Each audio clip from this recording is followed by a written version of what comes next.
Om Ajnana Timirandasya Nananjana Salakaya Chakshur Unmilitamena Tasmai Sri Gurave Namaha Shri Chaitanya Manobishtam Stapitam Yena Bhutale Swayam Rupa Kadamahyam Dadati Sva Padantikam Vandeham Shri Guru Shri Yuta Padakamalam Shri Gurun Vaishnavamscha Shri Rupam Sagra Jatam Sahagana Raghunathanvitam Tam Sajivam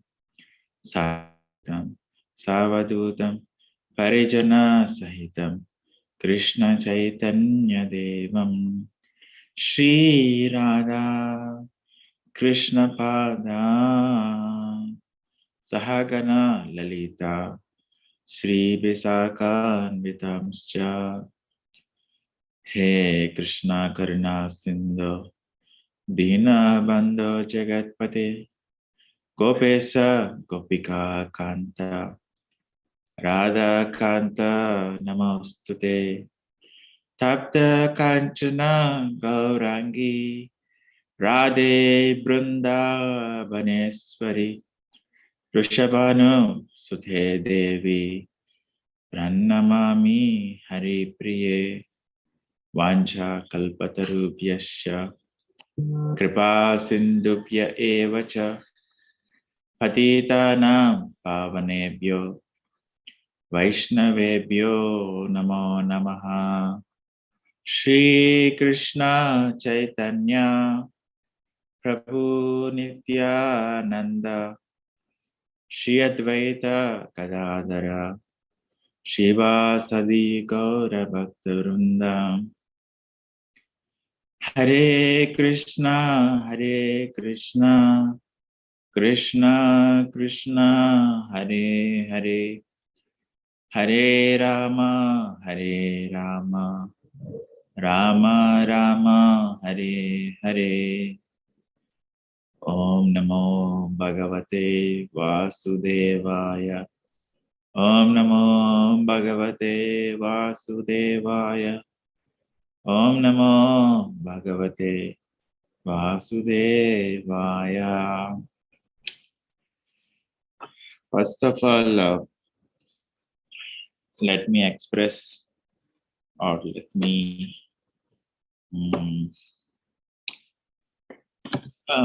point out the bravery of Lingaraju Prabhu. We're in the end of the first canto. Hari Bol. Couple more verses. We are almost reaching the lotus feet of Krishna. It is said in Padma Purana, Bhagavatam's first and second canto are Lord Krishna's feet.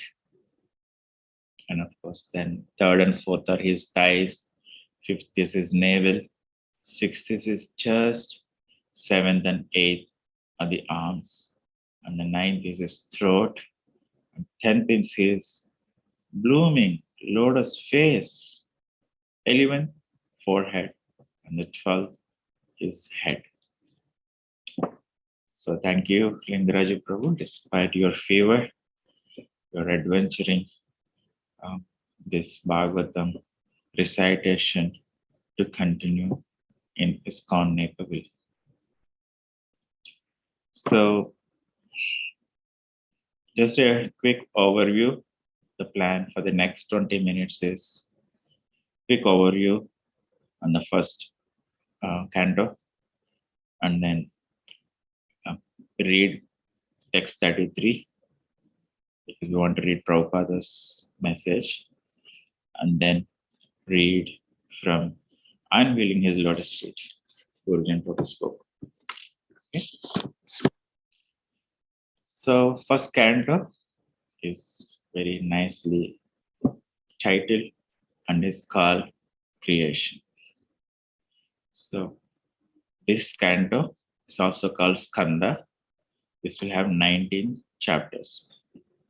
So these 19 chapters basically introduces, as the name says, the creation, introduces many things, how the discussion starts, how this whole topic about Bhagavatam starts, how did the creation starts, and why did Krishna create this, who is he, who is Bhagavan, so many of those related messages. So the first chapter starts with questions by sages. The story is that we know there are 4 yugas. 4 yugas means it's like how we have seasons. In India, it's most common to have 4 seasons: rainy season, summer season, and so on. So similarly, we have 4 yugas: Kali Yuga, and before that is Dwapar Yuga, and before that is Treta Yuga, and then Satyuga.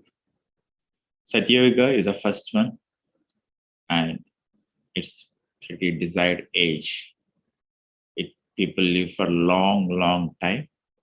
The duration of the people are 1,100,000 years, and all the pillars of the religion are in full strength. But when it comes to the 4th yuga, last one, Kali Yuga, wow, it is pretty scary for everyone actually. It is just the residents don't feel it. That's the effect of Kali Yuga. So especially the sages, the learned people, are so concerned about it. So they start a 1,000-year yajna for the benefit of all of the residents of Kali Yuga. We didn't ask for it, but they do it. That's the nature of the transcendentalists. That's also we'll also be getting into the topic of what's the power of a sadhus actually. So they were trying to do this yajna, but they were having some questions, and there happened to be a sage called Suta Goswami come to the yajna, and they present 6 questions there. They ask, what is the ultimate duty of everyone? Ultimate welfare for everyone. And the second question they ask is, you know what? There are a lot of scriptures, and people are to abide by those scriptures, right? If you want to operate something, anything in this world, you want to cook, there is a recipe, there is a process for it. You want to board a train, there are certain rules. And you want to operate the TV, there are certain processes. So they say people are to be abide by these scriptures, but the scriptures are vast. Imagine, right? You go to library, how many number of books we have. But Suta Goswami, you have studied all of them. Could you please tell just the essence of it? We want to get to the quick. Because in Kali Yuga, there is not enough time for anyone. In the life duration is just come to 100 years maximum in comparison to 1 lakh years in the first yuga. And because of the time pressure, there is a lot of other pressures, like resources are not that quality. People's work is not quality. They're always distressed, and they have no space, no time to think about their own welfare.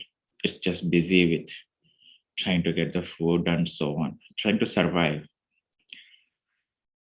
And then they ask, why did Krishna appear? Krishna come to this place with the Supreme Personality of Godhead? He asked. They asked. And then two more questions about Krishna's incarnations, because that is really important topic. How Krishna created this world. How did he do it? What's the purpose? And so on. They ask about the adventurous pastimes or the creation related pastimes of Krishna. And then time to time, Krishna still comes in different avatars. Could you please tell about them? Finally, very important question they ask. Krishna is the propagator of Dharma. Dharmam tu Sakshat Bhagavat Pranita. Krishna, Bhagavan, has set the rules, set the manual, and he went back. So, where to find Dharma in the present age of Kali Yuga? So the answer is pretty straightforward. That is Srimad Bhagavatam. Very, very important. We heard about how Srimad Bhagavatam is the body of Krishna. And so Sutta Goswami is going to tell that we're going to get all the life, all the light, everything, whatever you're looking for. Basically, we go work, get our paycheck, right? We do Dharma and we get the remuneration. So what is the source of all that is in the Srimad Bhagavatam. So very important literature. So those questions continue for next 3 chapters. After that, they ask a couple more questions. How did this Bhagavatam come into the picture at all? Like, why did Vyasadeva write this literature? And then they ask about the important personality in Bhagavatam, that is Parshit Maharaj. He was the grandson of Arjuna, and he was the last heir from Pandavas, and he is pretty adventurous person. Right from his birth, when he was in his mommy's tummy, Aswadhama, he releases Brahmastra on him because Aswadhama wants no Pandavas to remain on this world. But being the wonderful devotees of Krishna, the Pandavas, so Krishna interferes, and the Brahmastra is a powerful weapon, so much so that it will never miss the target. And it was heading straight to the womb of Putra. And actually the scriptures say, actually it hit the body of Parshit Maharaj in the tummy. But Krishna goes as a super soul.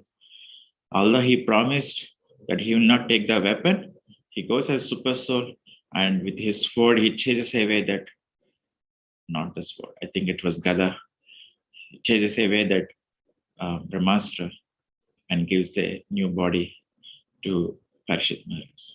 He is a very wonderful person. So there is little detour about Krishna and Pandavas, and Krishna leaving the planet, Pandavas leaving the planet, and so on. So the sages bring back the topic to Sutta Goswami, who is a speaker. Please come back and tell us about Parshit Maharaj. So then Sutta Goswami narrates the birth and activities of Parshit Maharaj. Yudhishi Maharaj, who is the grandfather of Parshit Maharaj, he does the Jatak Karma. If at all, in any of you want to go back and read, it is such a wonderful Jatak Karma. very qualified personality. He's the embodiment of all the virtues. He is very good in following the Dharma, like Lord Ramchandra or Yudhishi Maharaj. He's expert in archery, like Arjuna, and he is good in charity and so on. Very wonderful chapter.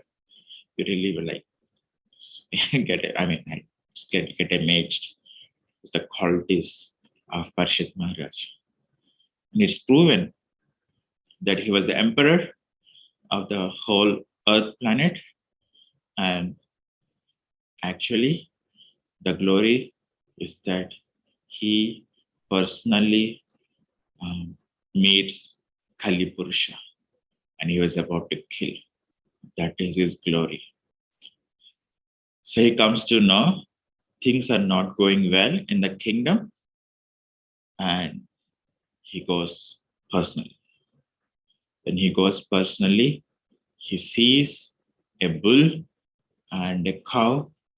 Bull, which is being beaten by a person in black color who is dressed like a royal person, and the bull is crying and crying and crying. And then its three legs were already broken, and it was standing on the fourth one. And the bull is like even urinating. And the cow, there's a calf. Calf is also crying and crying. So Parshit Maharaj is a great personality. He is able to meet these three people, three personalities: cow, bull, and the is a Sudra king. He's not a king, but he dressed like a king. So seeing this, Parshit Maharaj cannot hold himself. He just draws the sword and about to kill this person who is trying to beat or give pain to the cow and bull. Because cow and bull, they're very important entities. And here, bull represents Dharma, and Dharma has four legs: truthfulness, austerity, cleanliness, and mercy. And cleanliness, mercy, and austerity was the three legs that were completely broken. And somehow there is only one leg remaining that represents the truthfulness. Imagine. I mean, that's the symptom of the age of Kali. All of the three legs are broken. Only the last leg, that is truthfulness, is somewhat there. And we can imagine, what does it mean? Even now, we just started Kali Yuga. Just 5,000 years back,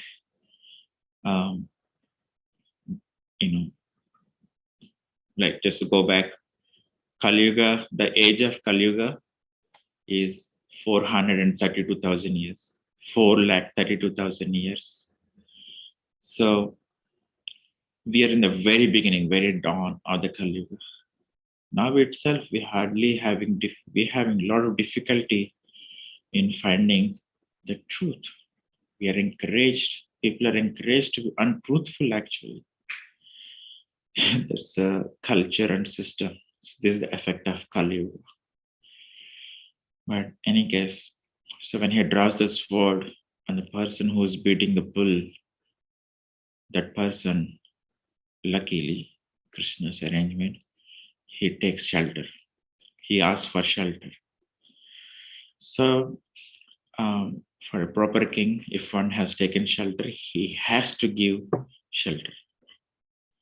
So then Parshit Maharaj gives him, certain places to stay,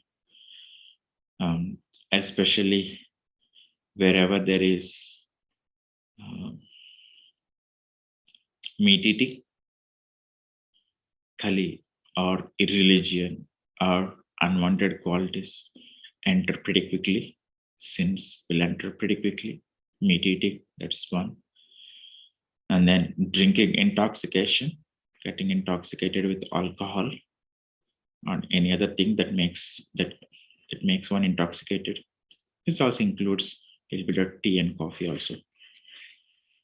And then illicit sex, sex outside of marriage. And then finally, eating, intoxication, illicit sex, and gambling. So these are the, if anyone wants quick sin, it's a say of negatively, don't go for it. But these are the 4 things. But in any case, so he controlled Kali. He did not kill Kali.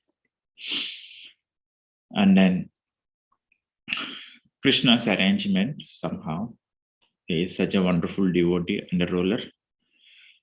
He gets cursed by a small boy of a Brahmana. And the curse to this Parshit is that he will die in 7 days, bitten by a snake bird. It's a pretty scene. It's a very nice chapters to read, that section as well, which leads to this today's our current chapters, the last chapter of the Bhagavatam, where Parshit Maharaj, he agrees to the curse. He has option to get away from the curse, but he agrees to it because he wants to accept whatever Krishna has given. He gives away the kingdom to his son, establishes further care for the kingdom and the residents. And then he renounces everything, and just with loin clothes, he goes to the bank of Ganges, and then he fasts till death. 7 days, he decides to fast. While this is happening, the sages in the world, wow, they get very excited. Oh my God, it's a shock, and it's also excitement, because he is a very qualified and powerful king. And they say, let us be there. Let me read the text.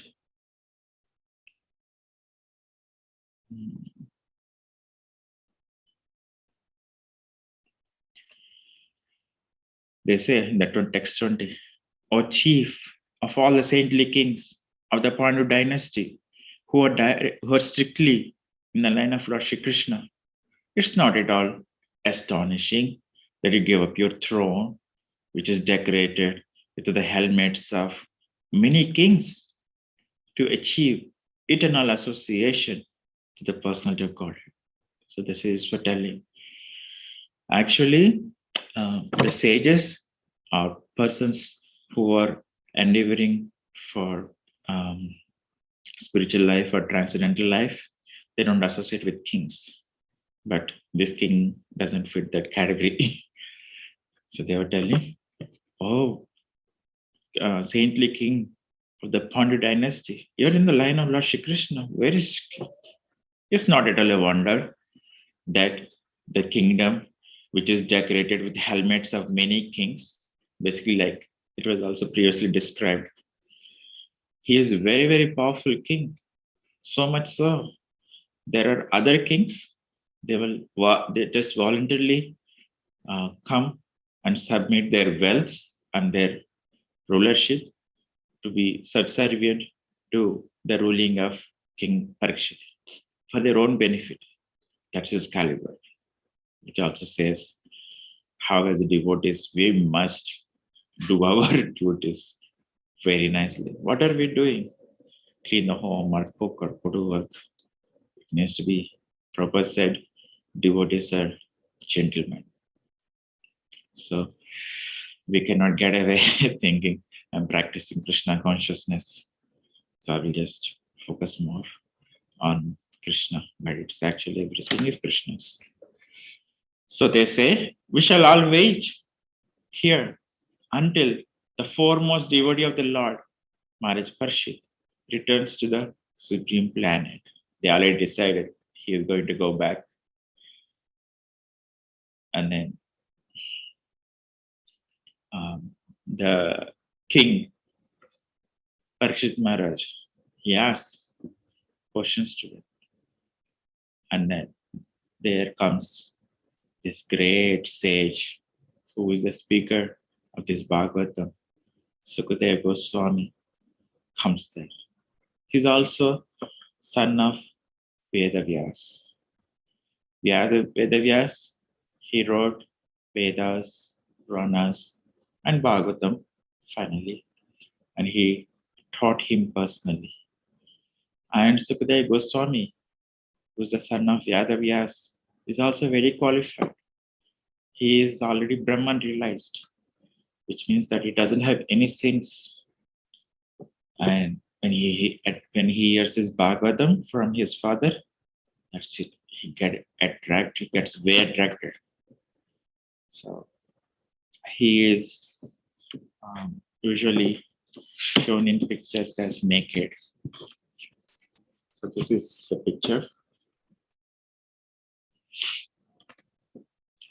So here, you see here, this is Parshit Maharaj, who is sitting in loincloths, and you see here, the personality in blue, he is Sukadeva Goswami.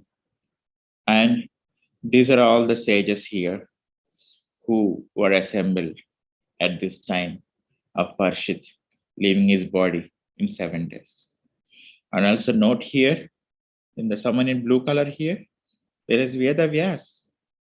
He is also there. And next to him is Narad Muni, Vedavyas spiritual master. It's a pretty scene. We are very, very fortunate to actually come across this glorious subject matter. And that all attributes to our dear founder Acharya, Srila Prabhupada. So, in glorification of him, I will read text 33, which tells us the power of a saint. So, this was expressed by King Parshit to Sukadeva Goswami, who is the speaker of this Bhagavad Puran. So, this Bhagavatam is very powerful, very auspicious to keep at your home. If you don't have one, carry it. If you have one, please make sure 10 of your friends get it this year. That's the best thing ever to do in the year and the best goal. Best thing to do. Esha samsmaranat pumsam sadyo sudyanti vaigruha kim punar darshana sparsa pada sauchasa nadibi. Esham samsmaranat pumsam. Simply by our remembering you. Who is that? Sukadeva Goswami. Or his representatives actually. Our house. Sudhyanti Vaigruha. Our houses become instantly sanctified. That's the advantage of having Bhagavatam in the home. All these great sages, they are there. When you have Bhagavatam, you start feeling, I'm not reading. So that way we connect. So that way we invite all auspiciousness or sanctification, Sudhyanti Vaigruha. And what to speak of seeing you, Darshana, touching you, Sparsha, washing your holy feet, Pada Sauchasanadibi, and offering you a seat in our home. So Parshit Maharaj is very delighted seeing the saint Sukadeva Goswami. He's telling, simply, just by remembering you, our house has become instantly sanctified. And what to speak of seeing you, touching you, washing your holy feet, and offering you a seat in our home. Purport.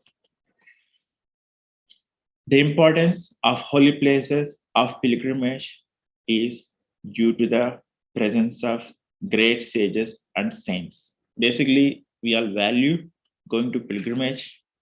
Vrindavan, Mayapur, or mostly in South India is like Tirupati, Srirangam, and so on. We all want to go to the temples and saint pilgrimage places. But what happens there is that it is said that sinful persons go to the holy places and leave their sins there to accumulate. But the presence of great saints disinfects the accumulated sins, and thus the holy places continue to remain sanctified by the grace of the devotees and saints present there. If such saint appear in the homes of worldly people, certainly the accumulated sins of such worldly enjoyers become neutralized. Therefore, the holy saints actually have no self-interest with the householders. But the only aim of such saints is to sanctify the houses of the householders. And householders, therefore, should feel grateful when such saints and sages appear at their doors. A householder who dishonors such holy orders is a great offender. It is enjoined, therefore, that a householder who does not bow down before a saint at once must undergo fasting for the day in order to neutralize the great offense. Isn't it nice? Could someone say or confirm if that is nice or it's only me feeling it?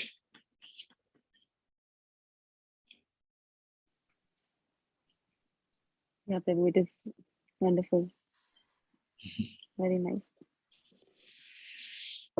So, thank you for confirming, Mataji. So, this position of devotion to Krishna or these gifts of devotional service, the holy name, Srimad Bhagavatam, Bhagavad Gita, association of devotees, the temples, they are greatest gifts, actually. And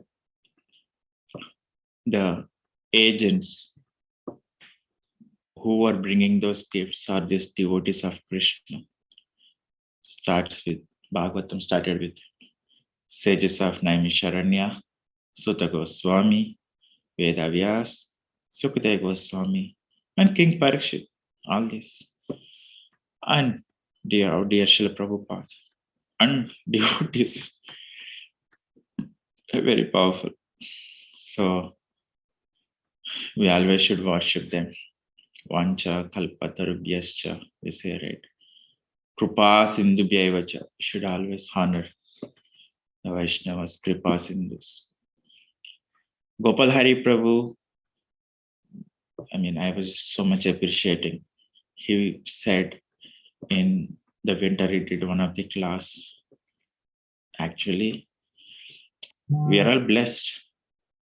We are all fortunate because we are blessed with all these pillars or shelters, or we are surrounded by these transcendental gifts.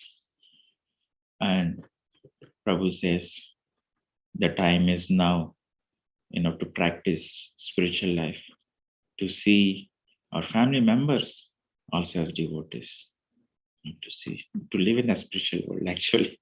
So that's it, dear Prabhujis and Matajis. I thought I will read something from Burijan Prabhu's book, because the question comes is it possible to remember Krishna at the time of death? Which is not possible. Now itself, when we are very happy, we are having hard time remembering Krishna. What to speak when we are in project pressures or other pressures or health pressures and so on. But it becomes possible. Maybe I will read this 1 minute. Burjan Prabhu says, what is wonderful for a devotee? What can a devotee not achieve? It is possible for devotees to fearlessly remember Krishna at the time of death, because Lord gives the devotees his blessings and mercy. So Parshit Maharaj says to Sukadeva Goswami in the 12th canto, I'm ready to remember Krishna. In any case, when you have time, you can see the section. That's it. Prabhuji and Matas will take 2-3 minutes for any quick sharings and thoughts. And please do inspire us, others, everyone.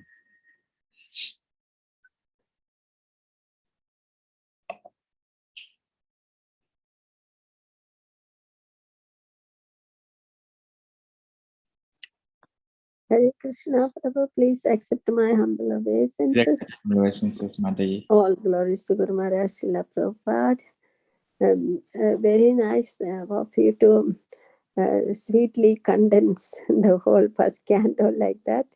Very nice. And it's really amazing that we have spent almost a half an hour with each verse, that is when we look at it, and we have come to the end of first canto. It's a very big milestone. Thank you very much. You have been so inspiring. Lingaraj Prabhu, so responsible in carrying out this one. And, thank you so much for blessing, Mataji. Hare Krishna. Thank you so much. You are the actually best devotee of Srimad Bhagavatam, leading to deities. Please don't say anything like that. So please bless me. Hare Krishna. Don't say anything like that.